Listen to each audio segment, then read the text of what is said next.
E aí, Super Geeks, no vídeo de hoje, irei te contar sobre o dia que o poderoso super-herói brasileiro Capitão 7 enfrentou uma ameaça dos Homens de Cristal. Essa história foi desenhada pelo Getúlio Delfim e pode ser considerada um dos clássicos brasileiros. Então, sem perder tempo, vamos começar!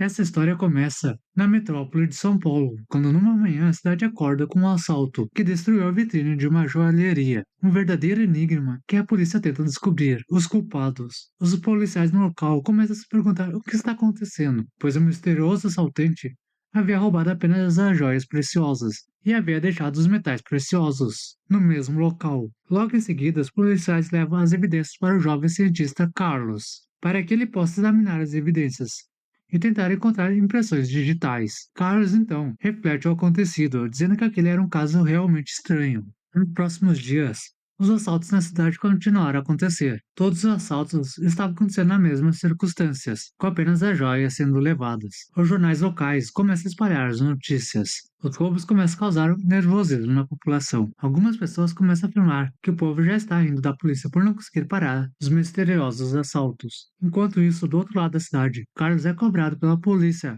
para descobrir alguma coisa. Porém, ele afirma não estar conseguindo localizar nenhuma digital. Tudo que ele é capaz de encontrar são partículas de matéria parecidas com cristal. O inspetor policial então debocha da descoberta de Carlos, dizendo que aquilo provavelmente era apenas cacos de vidros. Carlos então pergunta ao inspetor policial se ele já havia visto cacos de vidro vivos antes. O inspetor volta a debochar de Carlos, dizendo que ele estava precisando de umas férias. Porém, Carlos retruca mais uma vez, dizendo que esse tipo de matéria não pertencia ao nosso mundo. Horas mais tarde, Carlos marca de se encontrar com sua namorada Silvana em meia hora. Logo depois, enquanto caminhava pelas ruas para encontrar Silvana, o Carlos, ainda pensativo sobre o caso dos misteriosos assaltos, decide então que aquele é um mistério para o Capitão 7. Porém, ele ainda não sabia por onde começar a investigar, quando de repente ele ouve o grito de Silvana. Silvana avista os misteriosos Homens de Cristal, que então, percebendo o perigo que se encontrava, decidem sequestrá-la, mas não sem escapar da visão do Capitão 7, que enxergou os Homens de Cristal levando sua namorada embora. Carlos então começa a vestir sua roupa de Capitão 7, ao mesmo tempo que segue os Homens de Cristal. Os Homens de Cristal, percebendo que estavam sendo seguidos, começam então a se apressar para partir logo com sua nave espacial. O Capitão 7 corre para resgatar sua namorada, quando os inimigos jogam uma barreira de cristal nele, e assim consegue alçar voo. Percebendo que os inimigos têm recursos estranhos, o Capitão 7 decide tomar cuidados para não ser pego desprevenido novamente. Seguindo os rastros da nave com seu superpoder de voo, o Capitão 7 encontra a nave dos Homens de Cristal, que apesar de ser praticamente invisível à luz do sol, não poderia escapar da poderosa visão do Capitão 7. Algumas horas depois, a nave pousa no quartel-general dos Homens de Cristal, que fica escondido entre as altas montanhas. O líder dos Homens de Cristal decide revelar para Silvana o motivo deles estarem ali, pois ela foi a primeira capaz de descobri-los, e assim ela seria a primeira humana a saber sobre seus planos. O líder dos Homens de Cristal começa a contar que seu planeta de origem chamado Cristalia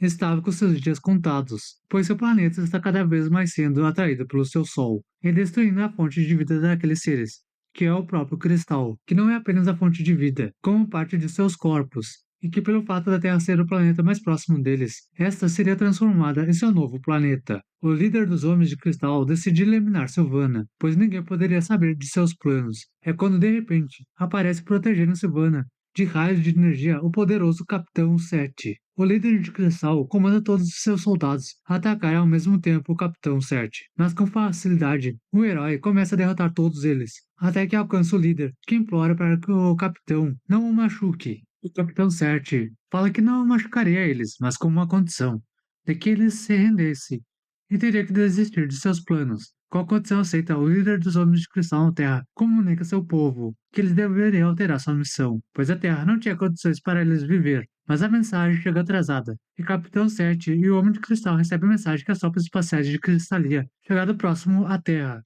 para concluir sua missão. Desesperado, o Capitão 7 parte para o espaço para derrotar as tropas interplanetárias. Com sua super força, super velocidade e super voo extraordinários, o Capitão 7 começa a destruir sozinho as naves inimigas.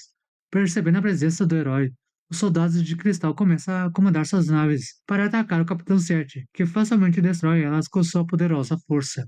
comenta de nosso super-herói brasileiro. Os Homens de Cristal têm muita esperança de derrotá-lo. Decide recuar para sempre do planeta Terra. Silvana, após ser resgatada pelo Capitão 7, se pergunta o que os Homens de Cristal iriam fazer agora. E o Capitão 7 responde que eles achariam outro planeta para viver, que estivesse desabitado. Dias mais tarde, o inspetor volta para Carlos, implorando que ele resolva logo esse mistério dos assaltos, antes que ele seja demitido. E Carlos responde que logo o misterioso assalto iria ser resolvido, e assim sem o povo da Terra nunca saber da poderosa ameaça que teve. Termina a nossa história. Mas e aí, Super Geeks? Gostaram dessa história do nosso super-herói brasileiro Capitão 7? Digam aí nos comentários. E já coloque se querem mais histórias de super-heróis brasileiros e mangás brasileiros nos próximos vídeos. E até logo!